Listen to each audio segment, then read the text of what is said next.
But first, we're going to get into our King Dice.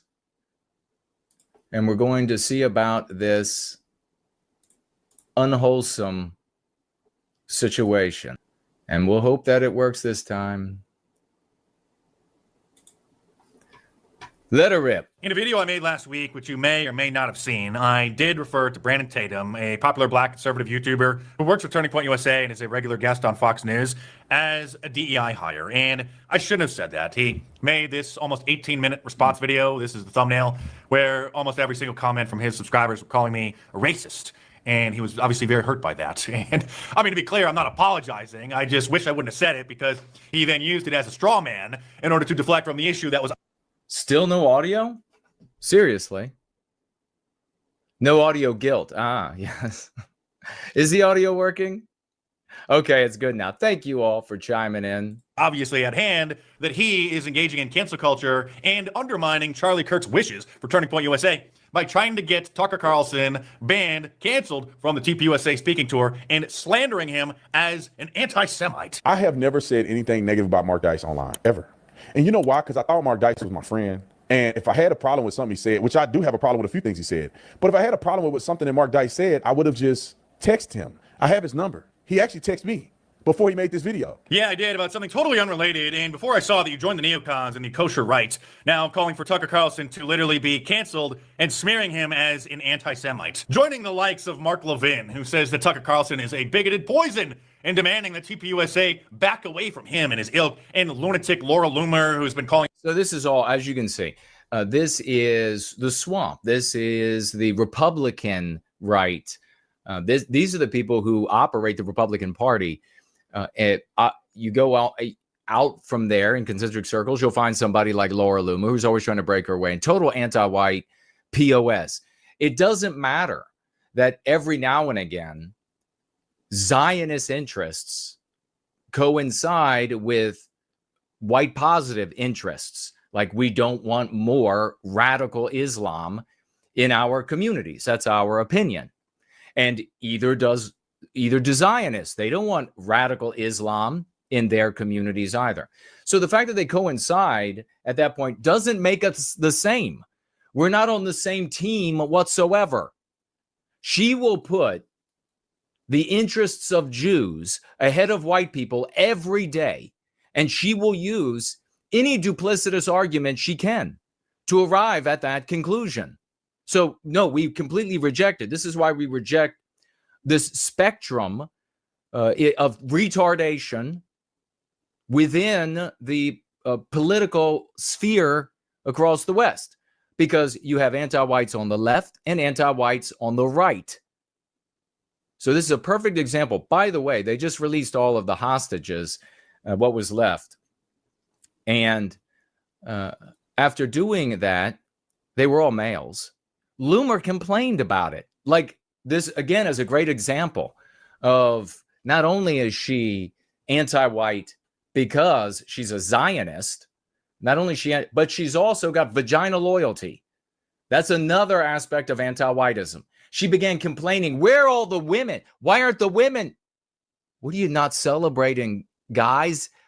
People being released because they had penises? You're not happy? And of course, this dumb, hideous looking bitch forgot, I guess, that they had already released all of the females so that they could have preferential treatment, bitch. So what you can see right here, anti-whites on the right, immediately attacking, pressuring TPUSA to rid the organization of anyone who would criticize subservience to Israel. Tells us everything we need to know, that they could never be white positive. Such people can never be white positive.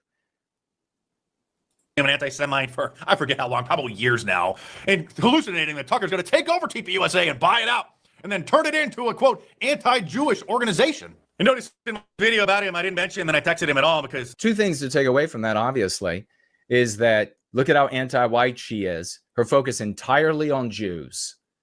And she says, well, if If they're not subservient to Jews, then they are anti-Jew. The other thing to take away from that is being impressed with how focused she is on her people's well-being. That's what we have to emulate. Focus on us, not talking about them. Not only was it about an unrelated matter before I knew that he sold out to the kosher right and was trying to get Tucker Carlson canceled, but because I texted him a question that I said was off the record. I asked him a question about something that he would have known about that only required a 3-word answer at most. I don't know, yes or no. But in his response video to me, he not only let the cat out of the bag, which is just a minor issue, I just didn't want to involve him in it in any way whatsoever, but he violated basic journalistic ethics because I just didn't text him a question. I prefaced it with, hey, bro, off the record, do you know about such and such, which I knew that he would, and I just needed some kind of a confirmation before I would go and report on it. And yeah, I didn't get a chance to get around to texting him back because I'm busy. I'm working. I'm a businessman. I got 20 plus employees here. Did you just hear that? A nobody. This is how Western civilization works under anti-whiteism. We can sit around all day and complain and be losers because that's what complainers do, or we can become a people and put an end to this. This guy starts on third base. Does he have a white wife? This guy starts on third base. He's a nothing. He is a total rank midwit, and he has an operation with over 20 employees. Over 20 employees. He was a nobody.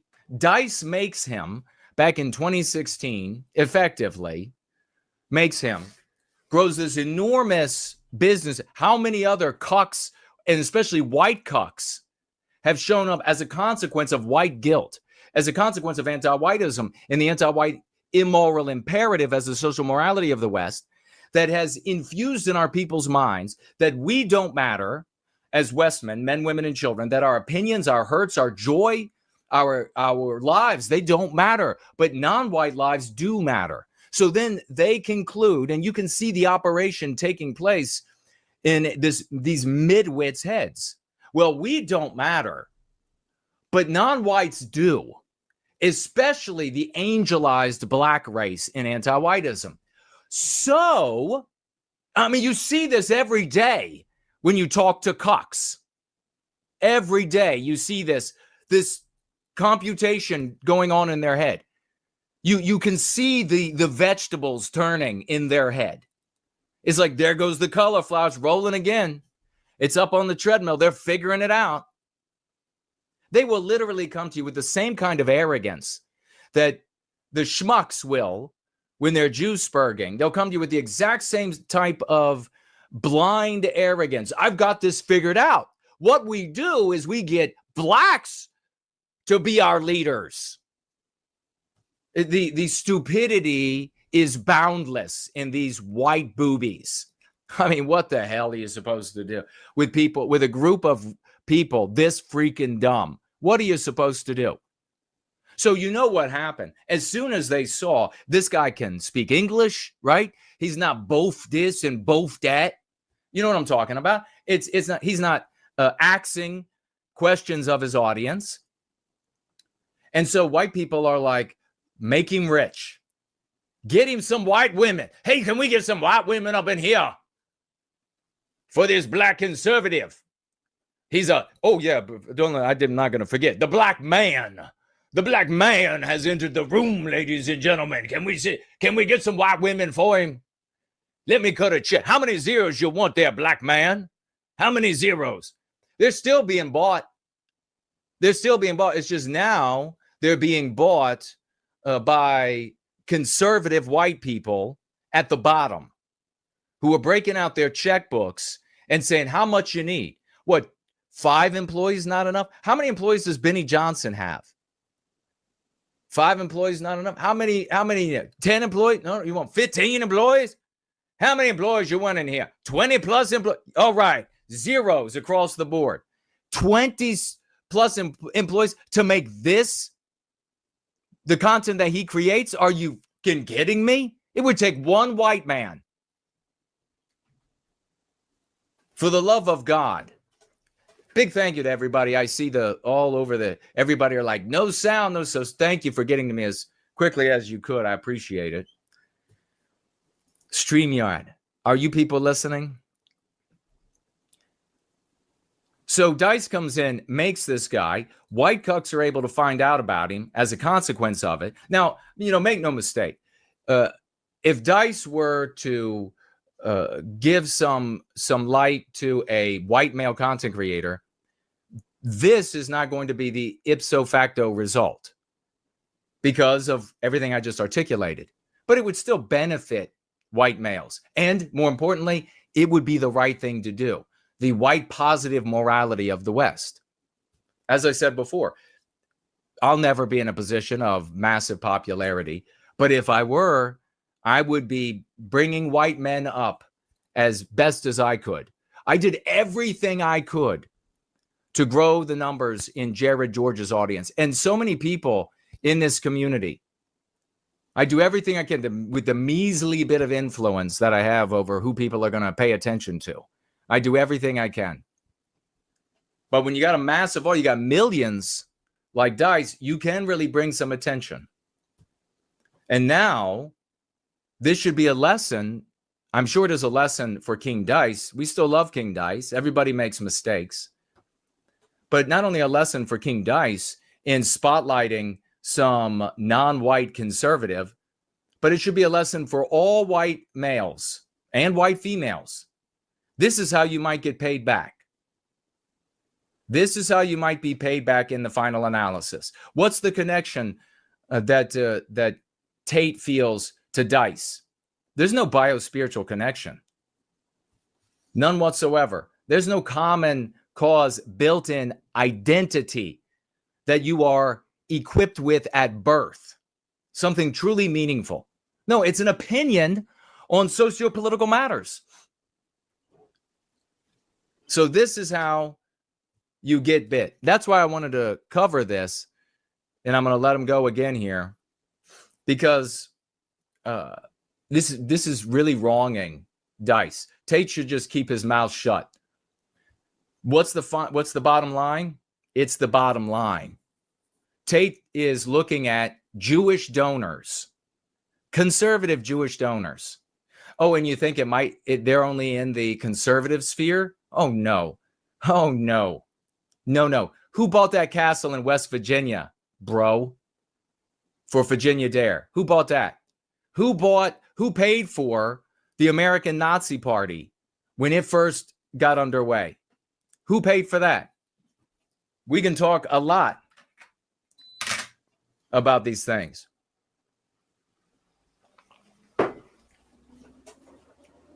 don't got 5 seconds to respond yes, no, or I don't know, but I got 18 minutes to make a video whining about you calling me a DEI hire. Occasionally, I do talk to a handful of well-connected and well-known people about a variety of issues, and while most of the time those conversations aren't off the record, I still don't talk about them because I don't violate people's trust. I got multiple companies I'm running. I don't have time to text people back all the time. Well, you did say that you were my friend, and I text my friends back, but I'm not friends with people who smear Tucker Carlson as an anti-Semite and are engaging in cancel culture trying to get him banned from the Turning Point USA tour as soon as Charlie Kirk got killed. But let's listen to some more of Brandon Turncoat Tatum, shall we?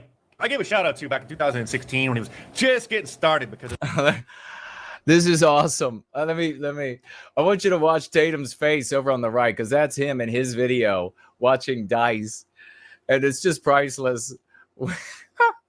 When Dice says what he's about to say. I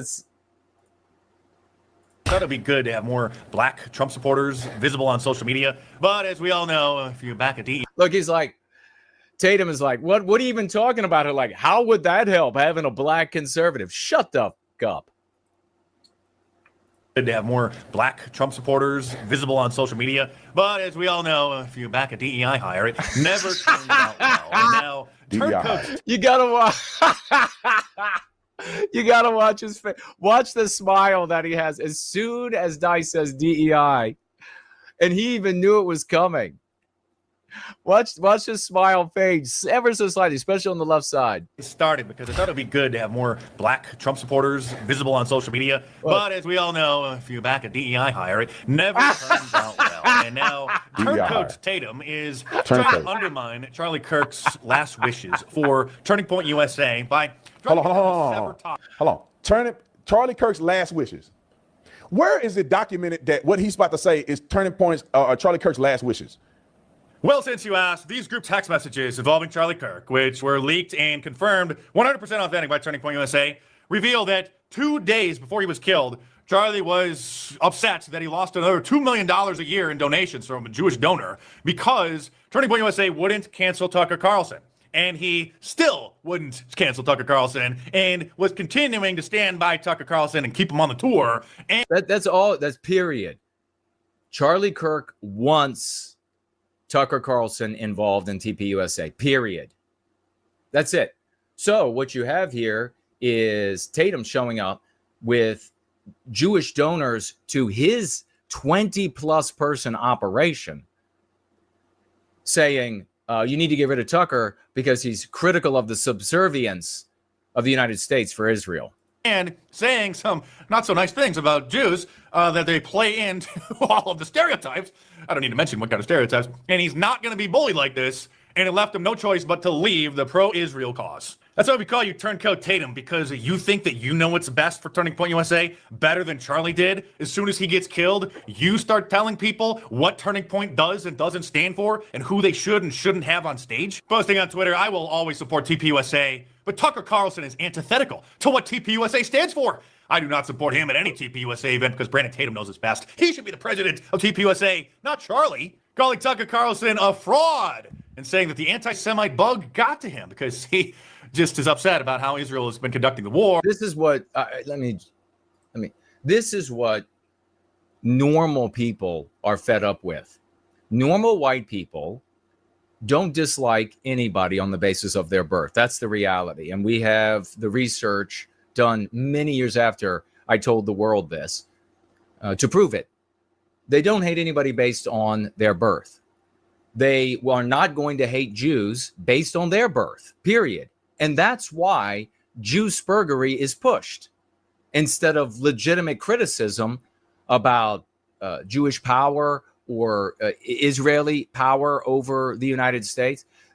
That's why all of the spurgs out there are pushed so that normal white people hear and associate any criticism, a legitimate criticism, with these vile, do-nothing losers that they've learned about in entertainment media, primarily, are the dregs of society, and as that's somewhat true. But on top of that, you have like they got bodies in the basement and everything else under the sun that you can imagine. But there's legitimate criticism that can and should be made, that can be made from a moral position. And people like Tucker are doing that. Let them cook. Let them roll. Let them do their thing. Let them make these criticisms. That's what Brandon Tatum is objecting to. And thank God that King Dice is confronting him over it, especially after King Dice did so much to make him as popular as he is. And the consequence of making him popular is that Tatum's audience is now larger and more influential, if you're just counting numbers of audience members, than Dice's.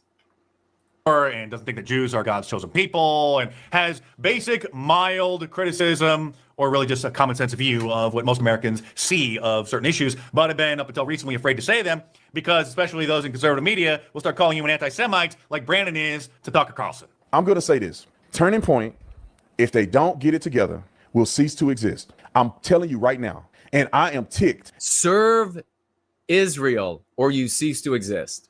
That the stuff that's going out about Turning Point USA is not combated in a more aggressive way. I know so many people that is questioning whether they should support Turning Point USA because of what's going on in the ethers. So let me get this straight. Turning Point USA will cease to exist if Tucker Carlson continues to be a speaker, or like half the speakers at one of the recent events talked about how Jeffrey Epstein worked for Mossad, Israel's version of the CIA. upsetting more of the Jewish donors, something that even Charlie Kirk himself has been talking about. So I guess to Brandon Tatum, he must think that Charlie himself was being anti-Semitic. And if Charlie Kirk was still around, I guess the organization would still be destroyed. In the ethosphere, many people are questioning. All had to be done is that, Tucker, you can't do the major events because the people who support this organization don't want you here. Oh, the people who support the organization don't want him there. But again, Charlie Kirk did up until the day that he was killed.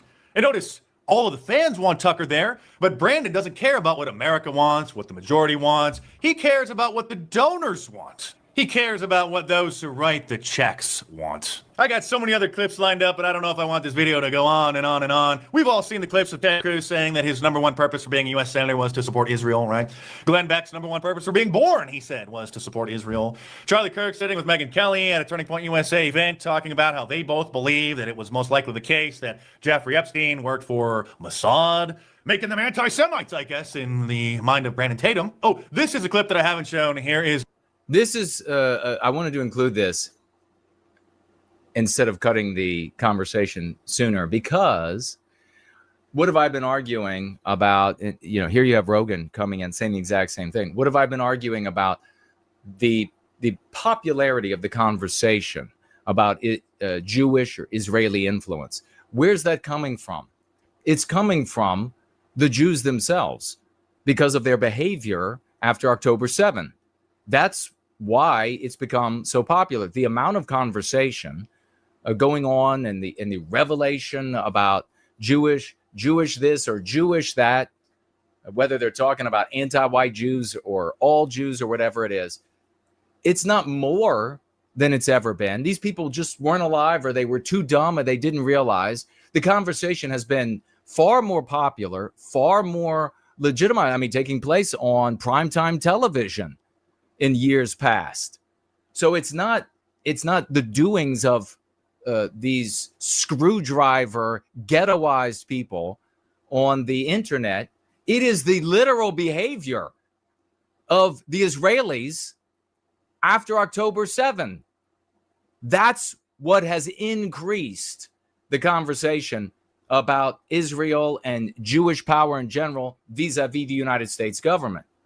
Joe Rogan talking about the mass awakening now that the Overton window has moved so much regarding people expressing their actual opinions about Israel, despite people like Brandon Tatum smearing them as anti-Semites. Are you worried about Israel's influence on American politics? Because that's one of the things that's coming to light over the last couple of years since the invasion, where people are paying more and more attention to Israel. And then also seeing what happens when you criticize Israel. I've never understood why AIPAC doesn't have to register as a foreign agent with the Justice Department when everybody else does. Why is AIPAC special that it doesn't have to register? If you're doing something, anything, on behalf of a foreign government, you have to register. Except if you're AIPAC. And I just don't understand that. Well, just noticing these things will get you called an anti-Semite, sir, so pipe down! And despite Brandon Tatum and others siding with those who write the checks to Turning Point USA instead of what the actual Turning Point USA fans...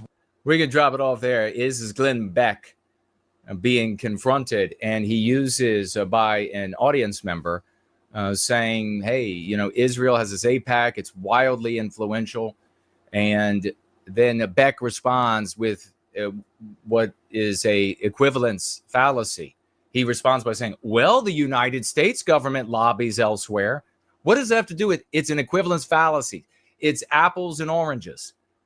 He was asking a question about Israeli influence over the United States and people like Miriam. So Miriam Adelson was in audience in Israel as the world showed up there the other day to celebrate peace in the Middle East, whatever that actually means. And she showed up there and she was sitting in the front row, all $60+ billion of her. Of course, her husband is now dead. He's deceased. But as I was saying, they were able to show up at the White House. President Trump talked to him whenever they wanted. And President Trump shared a story, this is just the other day, that when Miriam he was having a conversation with Miriam, and he said, well, who are you? I can't remember the exact verbiage right now. What do you love more? Who are you more loyal to? That would be the same in my mind. America or Israel? She said nothing, he said. And then he said, I suspect it's Israel. And the audience like cheered at that. Of course they did. I don't complain about Miriam acting this way because that would be what a loser does. I don't say Jews because that would be what a loser does. What I see is the power of peoplehood. You see, this 60 plus billionaire could be going and doing her own thing. She need not involve herself in any socio-political affairs. She need not, just like all of the white billionaires, of which there are far more. She could be doing her own thing, growing the empire, she could, etc. But instead, she involves herself in the well-being of Jewish people. And that's a beautiful thing for any individual member of any community to do. Here's the thing.